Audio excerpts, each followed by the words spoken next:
and do not follow.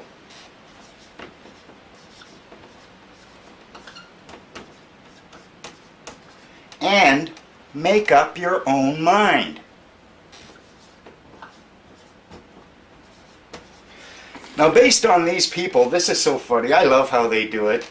It's kind of like their mentality. They're trying to affix it to us, and therefore they are not gonna. We won't see it on them.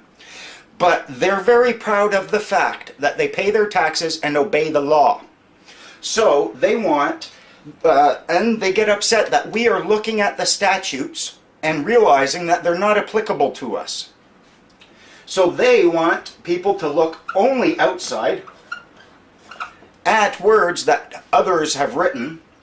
They want you to obey the law, which is actually just someone else's words, not your own. They want you to pay your taxes, because they do.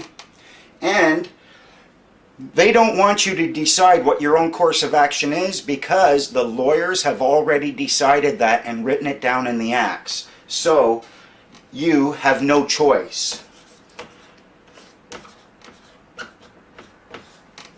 Now let's just weigh these two, eh?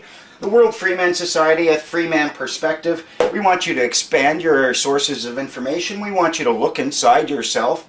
We want you to refuse to follow others who are not leading who are not. If you have to choose between following your heart or following others, follow your heart. That's what we feel, and we want you to decide all of this for yourself. Make your own informed decisions. They want to restrict the information that gets to your ears because it comes from a cult and you might be brainwashed and you are not mature enough to form your own decisions. They want you to look at the statutes as more important than that which is in your own heart, and they fail to even look inside their own heart.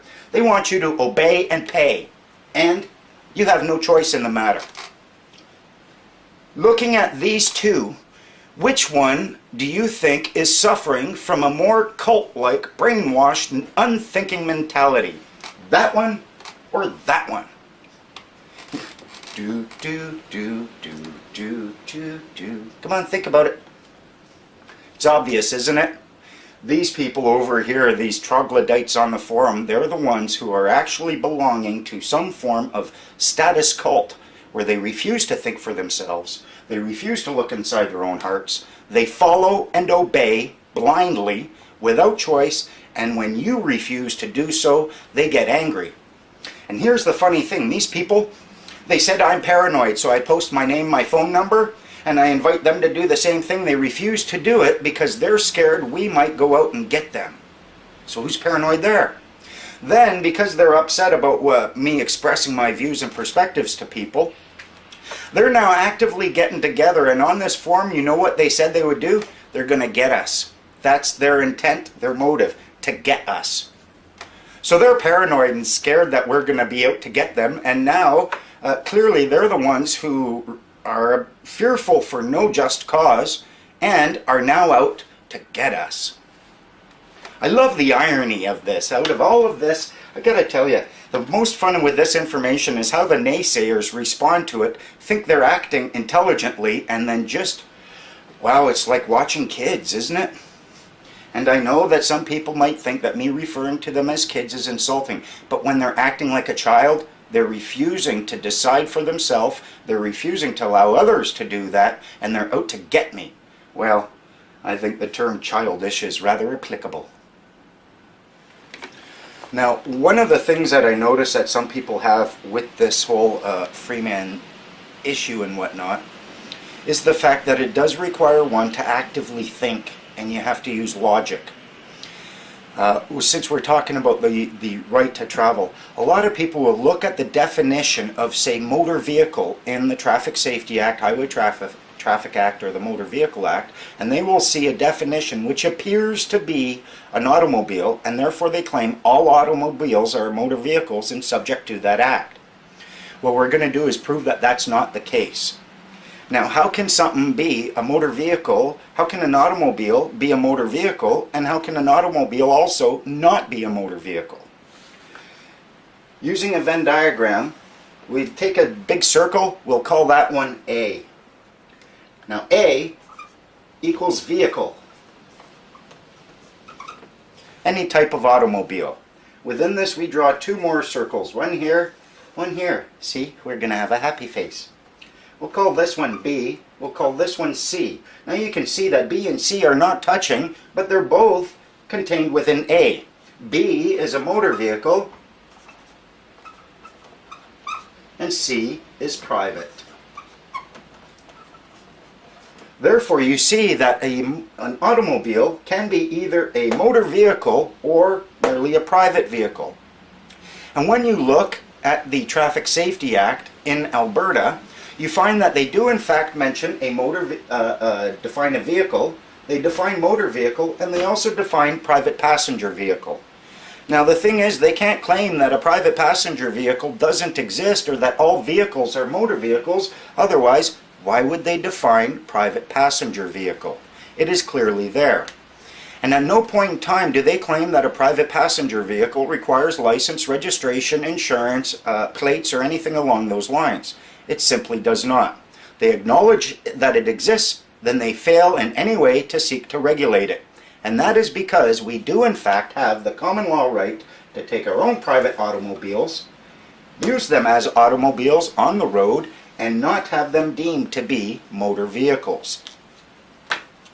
Now the other point to the argument is this.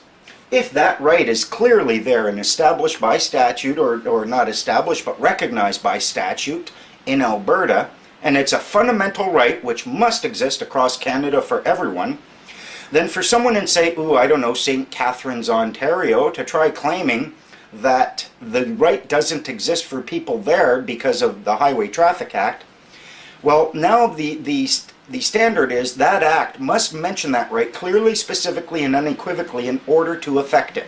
We've already established, using the Traffic Safety Act in Alberta, the right does exist.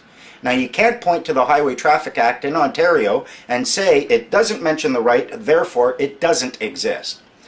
We've already established it does. Now for you to get rid of it in Ontario, the Highway Traffic Act that you point to, it has to specifically mention that right. Same in BC. And the Motor Vehicle Act here simply does not. In Ontario, it doesn't mention this right. See, that's the logic that the people who just like to shout at me and call me a cultist, that's the information that they don't want to look at. That's why they refuse to look at it and go, la la la la la la la la la. And then they think they're mature. Okay, now what we're going to examine here is the definition of motor vehicle found in the Alberta Traffic Safety Act. As you can see, it says motor vehicle means a vehicle propelled by any power other than muscular power, or a moped, but does not include a bicycle, a power bicycle, an aircraft, an implement of husbandry, or a motor vehicle that runs only on rails. Now, people with very poor critical thinking skills will look at this and try to claim that it means any vehicle, but it doesn't. It says a. It doesn't say any, it doesn't say all. Therefore, it doesn't mean any and it doesn't mean all. They will then also try to claim that anything that matches this definition is in fact a motor vehicle for that fact. However, what this is telling you is that a motor vehicle will have these attributes. It is not saying that everything with these attributes is a motor vehicle. Remember the circle, the two circles, one inside the other? So now what we'll look at is we'll look at the definition that they have, because that's not the only definition they have. They also have a definition for private passenger vehicle, which is right here. It means a vehicle used solely for personal transportation, including the carriage of goods, intended for use or enjoyment of the owner of the vehicle or members of the owner's household, but not including in respect of a person's business, work, or employment the carriage of passengers or of goods, except for sample cases or display cases that are conveyed by a salesperson and that are not for delivery or resale. So what was the original Freeman argument? Provided you're not engaging in commerce on the highway, you've got a right to get in your private passenger vehicle and travel from point A to point B without asking anyone for permit, permission, insurance, or license.